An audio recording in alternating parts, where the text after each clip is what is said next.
Assalamualaikum warahmatullahi wabarakatuh. Jumpa lagi dengan Feli di channel Feli Safriani. Baiklah Bapak Ibu, kita akan lanjutkan kembali pembahasan soal pretest untuk PPG tahun 2022. Ini sudah program yang kedua. Kali ini kita akan tetap masih membahas soal tentang pedagogi. Bagi Bapak Ibu yang belum subscribe, jangan lupa untuk subscribe terlebih dahulu. Terima kasih. Soal yang pertama. Teori belajar yang menekankan pada proses dan kebebasan dalam menggali pengetahuan, serta keaktifan siswa untuk belajar menemukan sendiri kompetensi dan pengetahuan disebut teori belajar. A. Sibernetik, B. Kognitivisme, C. Behaviorisme, D. Konstruktivisme, E. Humanistik. Jawabannya adalah konstruktivisme, D. Jadi teori belajar konstruktivisme merupakan metode pembelajaran yang lebih menekankan pada proses dan kebebasan dalam menggali pengetahuan atau upaya dalam mengkonstruksikan pengalaman, atau dengan kata lain teori ini memberikan keaktifan terhadap siswa untuk belajar menemukan sendiri kompetensi, pengetahuan atau teknologi dan hal lain yang diperlukan untuk mengembangkan dirinya sendiri. Jadi ingat di sini kata kuncinya yaitu adalah siswa belajar menemukan sendiri. Itu adalah konstruktivisme.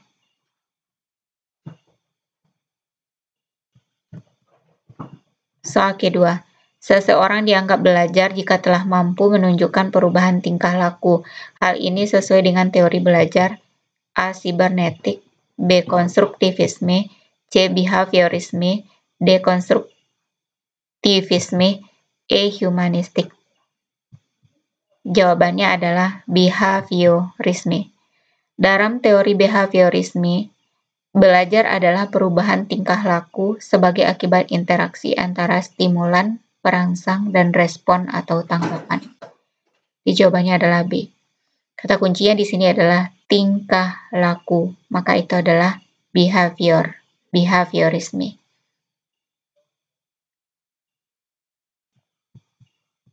Soal ketiga. Belajar merupakan proses internal yang mencakup ingatan, pengolahan informasi, emosi, dan aspek kejiwaan dalam diri seseorang. Hal ini sesuai dengan teori belajar. A. Sibernetik, B. Kognitivisme, C. Behaviorisme, D. Konstruktivisme, E. Humanistik. Jawabannya adalah kognitivisme. Dalam teori belajar kognitivisme, belajar merupakan proses internal yang mencakup ingatan, pengolahan informasi, emosi, dan aspek kejiwaan lainnya.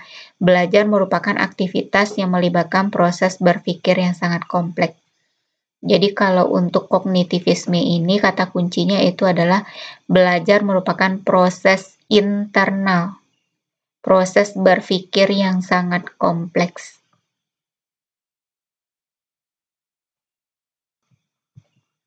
Soal keempat, guru tidak mentransfer pengetahuan yang dimilikinya kepada peserta didik, melainkan hanya membantu peserta didik untuk membentuk pengetahuannya sendiri. Guru dituntut untuk lebih memahami jalan pikiran atau cara pandang peserta didik dalam belajar. Hal ini sesuai dengan implikasi teori belajar. A. Sibernetik, B. Kognitivisme, C. Behaviorisme, D. Konstruktivisme, E. Humanistik. Jawabannya ini adalah konstruktivisme. Sama dengan yang tadi, bahwa yang membangun pengetahuan itu sendiri adalah peserta didik. Jadi guru tidak mentransfer pengetahuan yang dimilikinya kepada peserta didik, melainkan hanya membantu peserta didik untuk membentuk pengetahuannya sendiri. Soal kelima.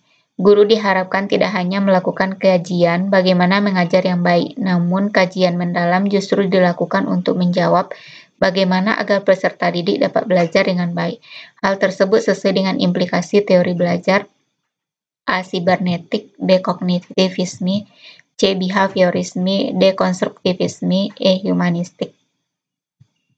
Jawabannya ini adalah humanistik. Dalam teori belajar humanistik, Proses belajar harus dimulai dan ditujukan untuk kepentingan memanusiakan manusia itu sendiri. Teori ini sangat mementingkan isi yang dipelajari daripada proses belajar itu sendiri, serta lebih banyak berbicara tentang konsep-konsep pendidikan untuk membentuk manusia yang dicita-citakan, serta proses belajar dalam membentuk yang paling ideal.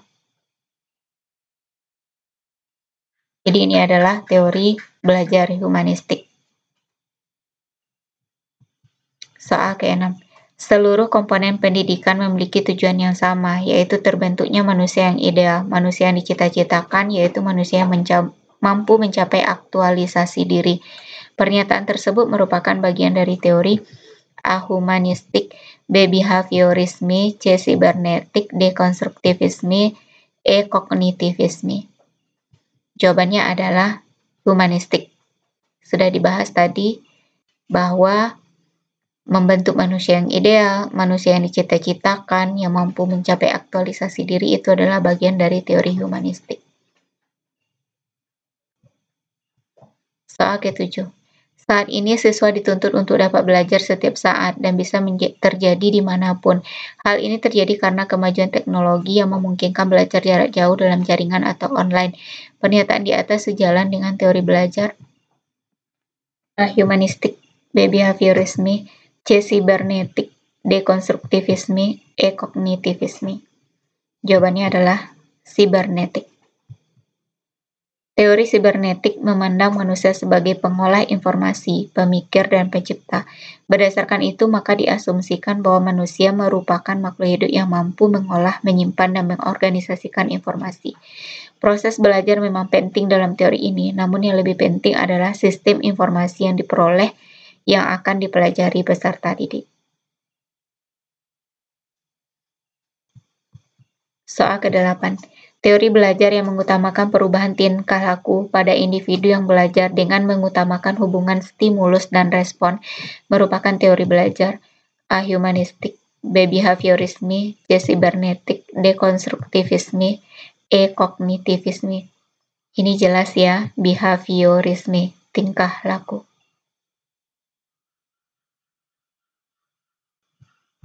Soal ke-9.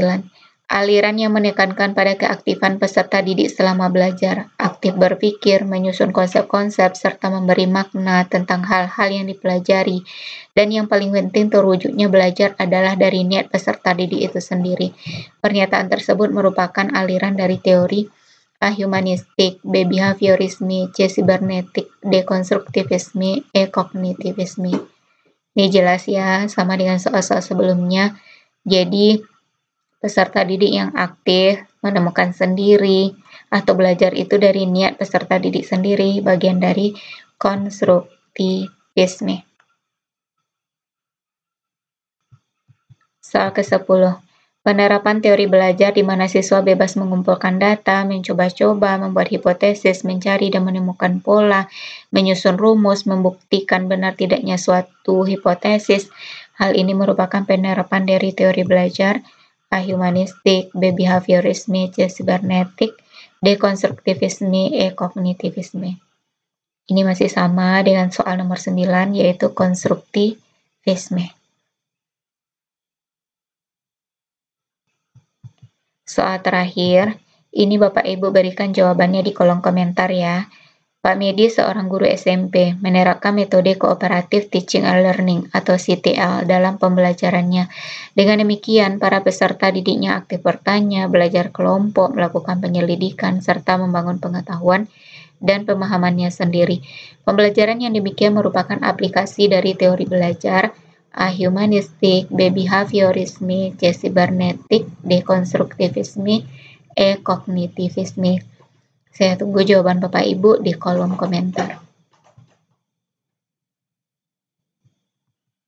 Demikianlah Bapak Ibu pembahasan soal kita pada video kali ini. Semoga bermanfaat. Selamat berjuang bagi Bapak Ibu. Semoga lulus pretest tahun ini, kemudian terpanggil untuk PPG dan lulus serta mendapatkan sertifikasi. Amin amin ya robbal alamin. Demikian saja. Assalamualaikum warahmatullahi wabarakatuh.